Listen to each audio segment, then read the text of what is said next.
Nos encontramos con José Luis Aliaga, presidente de SOS Racismo Aragón, aprovechando que hoy se conmemora, se celebra el Día contra el Racismo, contra la Xenofobia, jornada sin duda muy importante y que conviene tener en cuenta cada año, no solo cada año, sino cada día, la lucha contra la xenofobia. ¿Qué tal, José Luis? Bienvenido. Gracias, buenas tardes. Lo primero, ¿qué es SOS Racismo? ¿Qué es SOS Racismo Aragón? Porque lleváis muchos años, pero quizá hay gente que todavía no os conoce del todo y no sabe qué hacéis. Bueno, pues SOS Racismo Aragón es una entidad sin ánimo de lucro, una ONG, que tiene sus correspondientes hermanas en varias comunidades autónomas de España, pero que es una entidad que tiene su matriz original en Francia. Es una idea original de los años 80 que surge en Francia y que se extiende por parte de Europa. Y bueno, como sugiere el nombre de la entidad, nuestros objetivos están encaminados fundamentalmente a la denuncia del racismo y la xenofobia y también a la prevención de actitudes racistas y xenófobas a través de nuestros programas educativos, ¿no? Básicamente, comenzamos en el año 92 y el año pasado, el año 2017, celebramos nuestro 25º aniversario. Además, mismo año en el que no sé si tiene algo que ver, en el que asesinaron a Lucrecia, un caso muy sonado en su momento, marcó un antes y un después. Sí, el asesinato de Lucrecia Pérez en noviembre del año 92 pasa por ser el primer asesinato de carácter racista en España y, digamos, el punto de arranque de la conciencia ciudadana sobre este problema en España. En el año 92 el contingente migratorio en España era muy escaso todavía, pero lo suficiente, al parecer, para que se diera este primer caso desgraciado de asesinato de Lucrecia Pérez. Curiosamente, en ese mismo año, efectivamente, se constituyó SOS Racismo Aragón a raíz de otro hecho lamentable, que fue el apaleamiento de una serie de inmigrantes argelinos en la localidad de Fraga, en Huesca, por parte de una serie de jóvenes de la localidad. Y fue ese precisamente el detonante de la creación de SOS Racismo Aragón. Allá en Fraga nos encontramos con personas que habían llegado de SOS Racismo Cataluña, que ya estaba constituida, y fue a raíz del contacto y de esos sucesos el momento a partir del cual se constituye ya oficialmente SOS Racismo Aragón. ¿Y cómo, bueno, en qué hemos avanzado, qué cambios ha habido desde entonces, desde hace 25 años hasta la actualidad? ¿Cómo hemos cambiado? Bueno, vamos a ver, preguntar en qué hemos avanzado ya presupone que hemos avanzado, y eso no está claro del todo en algunos casos, ¿no? Entonces, en lo que ha avanzado la sociedad es en que ahora, claro, el contingente de personas llegadas de otros países es bastante significativo ya, como para poder hablar de la sociedad española como una sociedad intercultural, es decir, una sociedad donde ya hay muchas personas, digamos, que no se reconocen físicamente como autóctonas y que sin embargo son españolas. Por lo tanto, la sociedad española ya es intercultural. Eso, por supuesto, ha resultado beneficioso en muchos aspectos, porque hay una parte de la sociedad española que ya ha hecho suya ese otro componente de la sociedad. Pero también es verdad que eso ha motivado, como ocurre en muchos otros países, ha motivado el crecimiento de comportamientos racistas y xenófobos, ¿no? Entonces, lamentablemente, por los datos que tenemos nosotros, el diagnóstico no necesariamente es un diagnóstico positivo de progreso, sino que hay factores como la crisis económica que se desencadenó en el 2008, que generó una ola, digamos, de xenofobia bastante notable. Y luego hay una serie de discursos políticos que fomentan también las actitudes xenófobas y racistas en el cuerpo social, ¿no? Entonces, hay signos positivos de convivencia intercultural en los que hemos avanzado muy notablemente, pero también hay ámbitos en los que se dan pasos atrás a raíz sobre todo de ciertos discursos políticos que fomentan y alientan el racismo y la xenofobia, ¿no?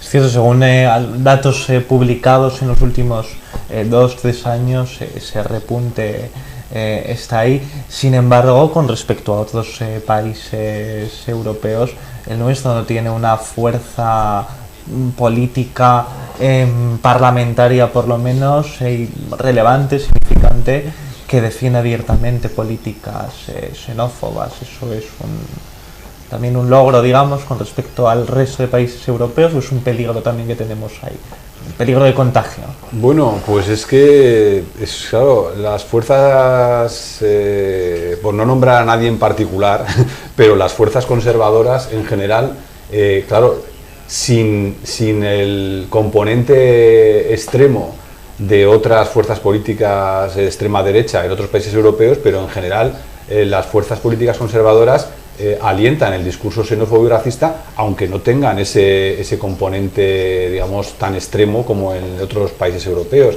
Pero vamos, hay una correlación bastante notable entre bueno, posturas conservadoras y discurso, ya digo, que si no es directamente racista o xenófobo, pero desde luego no favorece para nada la integración de las personas provenientes de otros países en la sociedad española, ¿no? ¿Qué medidas deberían adoptar nuestros dirigentes políticos para avanzar en la lucha contra la xenofobia, para fomentar la tolerancia? Pues bueno, a nosotros nos gusta hablar más de respeto que de tolerancia, ¿no? ¿Por qué? Pues porque el término tolerancia incluye o implica una cierta posición, digamos, de condescendencia hacia la otra persona. Entonces, a nosotros nos parece que el término adecuado para hablar en este caso es el término de respeto, ¿no?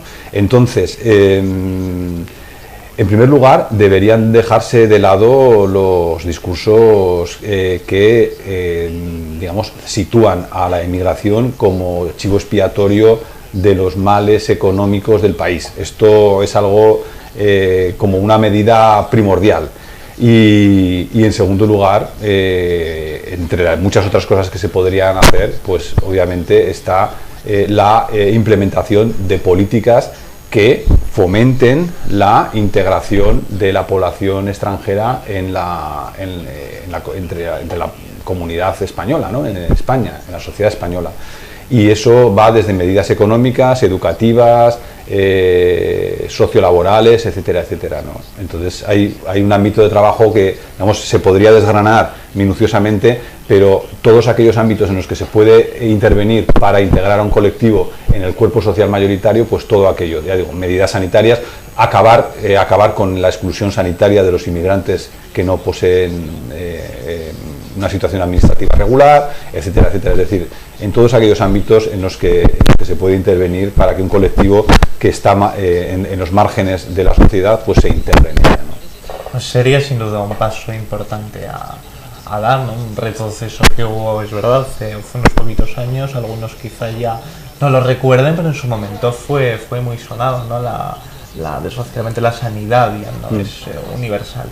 Sí, en el año 2012 se publica un decreto por parte del gobierno del Partido Popular que excluye a los inmigrantes que no están en situación regular, los excluye de la atención sanitaria, salvo en unos supuestos que, por lo que nosotros hemos detectado, muchas veces tampoco se cumplen, que es el de las mujeres embarazadas y el de los menores y el de las urgencias.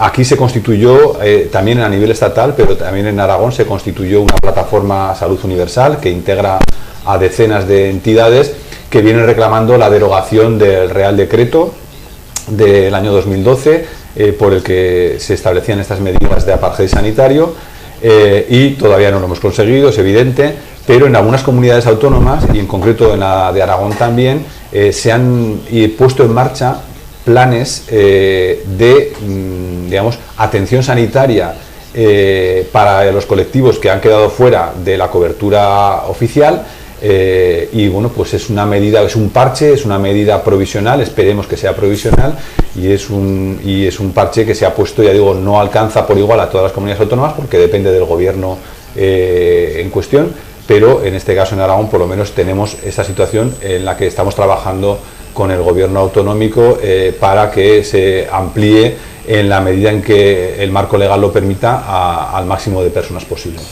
Y ya muy breves para acabar, ¿qué iniciativas, qué actividades tienen previstas SOS Racismo Aragón próximamente? Bueno, nosotros trabajamos con proyectos anuales en la mayoría de las ocasiones, y entonces tenemos un proyecto de atención, de asesoría jurídica que se va renovando cada año con una subvención del Gobierno de Aragón y del Fondo Social Europeo.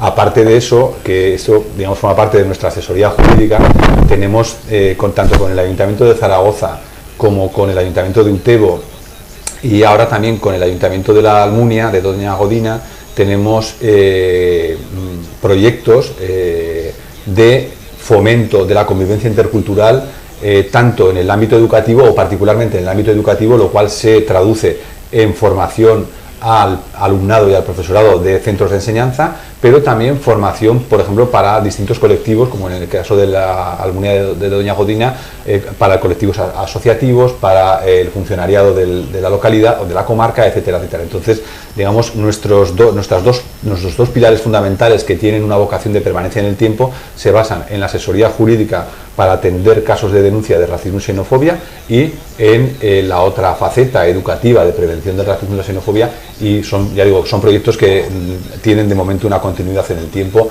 y esas son nuestras dos actividades fundamentales. De manera más concreta y más inmediata, mañana el miércoles tenemos la manifestación por el Día Internacional contra el Racismo y la Xenofobia, que parte a las 19 horas de la Plaza de España. Bueno, pues muchas gracias, José Luis Aliaga, presidente de SOS Racismo Aragón. Ha sido un placer contar contigo. Muchas gracias a vosotros.